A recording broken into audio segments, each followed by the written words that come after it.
Hello, everybody. I gathered you guys here today at my home so that um, I could discuss and show and talk about some of our ancestry, our heritage. And most of you are, close family members, my cousins, and you know, we have a great respect and we have and pride of our indigenous ancestry. Um, our grand, our great grandmother and our grandmother are from Xochimilco in Mexico City, and we always acknowledge that and we're proud of that, even though we were not raised in Xochimilco culture. But even nonetheless, it's part of who we are, and I would like to connect this even to a deeper connection to our great to the great civilizations that we come from, the Mexica, and we come from the great civilization of the Mexica, and it's been called a lot the Aztec, los Aztecas, and I will just make it clear right now. The first thing is that they were not called the Aztecs, and our ancestors did not call themselves Aztecs. The Aztecs are from Aztlan. That's why you have the word Aztec and Aztlan very similar to each other, and we're not 100% sure where Aztlan is, so we can't make that assumption that we are Aztec. But what we do know is that the people who were there at the arrival of the Spanish were the Mexica, and that is where you get the word Mexico, Mexicano, and the original word comes from our Nahuatl language, Mexico for Mexico and Mexica for Mexican people. Um, Now that we got that out of the way, let's talk about the culture, the history, and how it was destroyed. Um, we have to keep in mind that our history, for the most part, has been told by our colonizer, and there's a long, long history of the colonizer erasing our history, manipulating it, so that we would be confused about who we are. For example, just the word Azteca. If we continue using the word Azteca, that's using calling ourselves by a people that did not exist at the arrival of the Spanish, or those were not the people that were that had the great city of Tenochtitlan. So the reason that our history has been destroyed, the reason that our culture has also almost been destroyed, is that we experienced a massive genocide, a Holocaust. The arrival of the Spanish in Mexico really was the beginning of our Holocaust, and a lot of us lost our lives. Nearly 23 million people died, and we don't know this. We don't hold a memorial for this, and the reason for this is that the colonizers has told us what to celebrate, what culture to continue, and we have to keep in mind too that even after our genocide, we were enslaved, and our languages were forbidden from us, and we were our last name, we were giving Spanish last names. This was all in an attempt to really disconnect us from that indigenous ancestry, and it's been an ongoing process for the last like 500 years. So, you know, it's a very deep issue that crosses generations, and we've been lucky enough to know that our ancestors, that our grandmother is from Xochimilco, and that it wasn't we don't come from the Aztecs. And but also though my grandfather Heriberto, he had told me that we were not Aztecs, that we were Mexica, and that you know the truth is still held within some of us, but at the same time it's a lot to go through. And for example, our genocide, we really don't know too much about it, but it was massive. I mean, it was one of the largest genocides in the history of the world, and there, and we don't really make a big deal about it. Other things bother us more than that, but it was really the destruction of not just our physical destruction of our bodies and our ancestors, but the destruction of our culture. And the stories of genocides are still carried within our family. And an example is my Tio David, his story. about his experience about learning one of these stories that have been held on for a long time.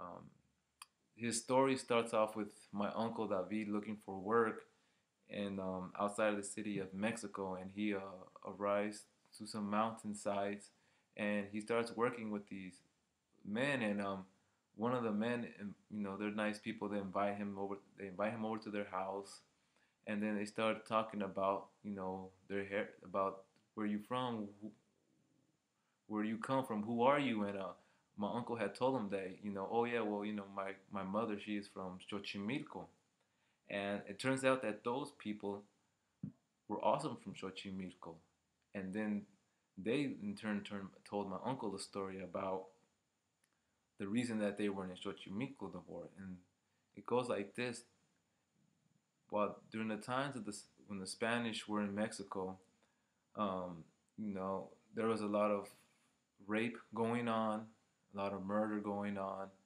and there was nothing you can really do about it. You could not get any justice. So the story about this family is that the men were out working during the day, and the women were at home doing housework, and or they were just at home. And as a group of Spanish men had came to the house and basically just raped all the women.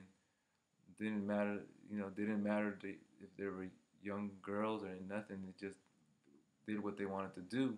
And when the men had arrived back from work, they had found their women all, suffering and had just been violated.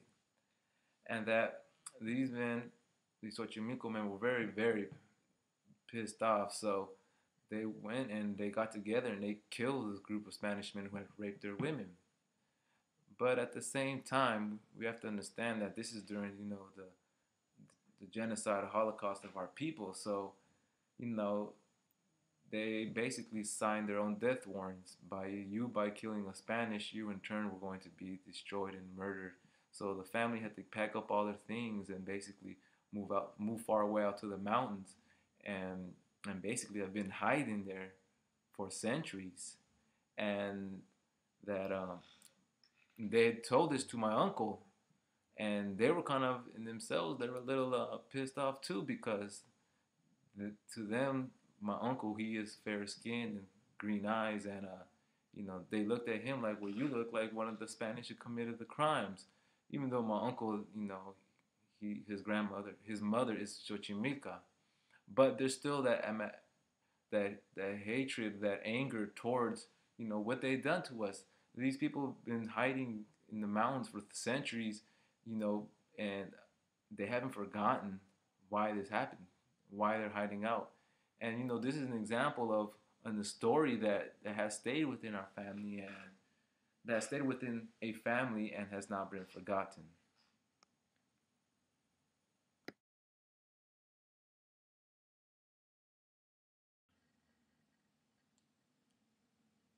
Here is a poem described by a survivor of our Holocaust, the Mexica Holocaust.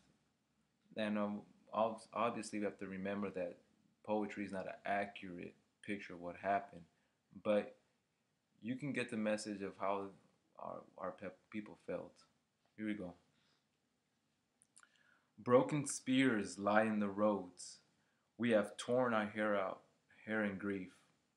The houses are roofless now, and their walls are red with blood. Worms are swarming in the streets and plazas, and the walls are splattered with gore.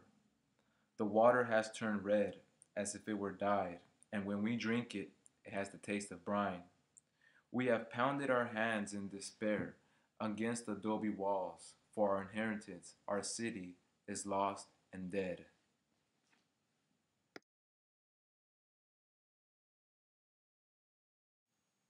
I would like to share one of my poems that I wrote about how I feel about how I deal with the knowing about this genocide and the truth, and too bad there isn't like a big memorial or something to to not forget what what occurred. And So here's my poem. Ain't no beautiful butterflies flying over my head, dreams full of past genocides. I can see and feel the lion devour me alive. Yet I am once born again to relearn the monstrous terror. From the comfort of the womb, loud violent noises shocked my system, muted me for the first 5 years. It took me long to find my voice. Insults and questionable stares fly by my hair. Can't look straight, my inner child, the young confused Chicano hoodlum. Ain't no pretty skies to look forward, just the sun's oppressive shine blocking out my shine. We live in the night. My 400 siblings come out at night after the turquoise serpent has been put back. I can see a waterfall road. It leads us to the oldest road, the original path, but not tonight. I'm stuck on that right. Smoking my dreams, I hear gunshots. They tremble the center of my soul. Systems shocked. Shoddy block, my block, 2-4. Corner standing, petty slanging, purse snatching, dope dealing, pussy slanging, concrete scraping, police sirens humming. Calm my soul. Late night, still night, peaceful night, time to rest. Nighttime is the best time. No one flying over my head. Only bright, shining, long, burnt out stars. Ain't no pretty butterflies flying over my head. Now that I described a little bit about the genocide and the destruction of our culture, I would like to discuss still, though, on a positive note, that even though they tried to destroy everything about us, they didn't destroy everything. We still carry indigenous traits in our culture and the way we speak and our food, many things. Um, One thing I'd like to note about is in our family is that how we are very close to each other. We always the family's always getting together every weekend. I mean, it's a big part of who we are, and some of our best times we enjoy in life is being with our family, being just with us, our company of ourselves, and obviously always having lots of good food to to make us happy also helps out a lot. And that practice of doing that is comes from our Mexica ancestry. We had the practice of being, having very close families and sharing food with each other and, throwing parties all the time and, doing posadas and quinceañeras. You know, it's even though it's a colonized version of what we really used to do, we still carry these things on. It's also the Nahuatl, all the Nahuatl that's in our language, in the Spanish language that we speak, and even in the language, even in English language, all of the foods that we eat, like tomatoes and lote, and the list goes on. All of our favorite foods and the foods that are Mexican, have Nahuatl indigenous names. So, they couldn't change everything. They couldn't just come in here and change it completely 100% because we already had our own manners of sustaining ourselves and you know living our lives without someone conquering or oppressing us. And in our family, it's interesting how we we're conscious of this, and we one of the ways we express this is by giving children in our family Nahuatl names. And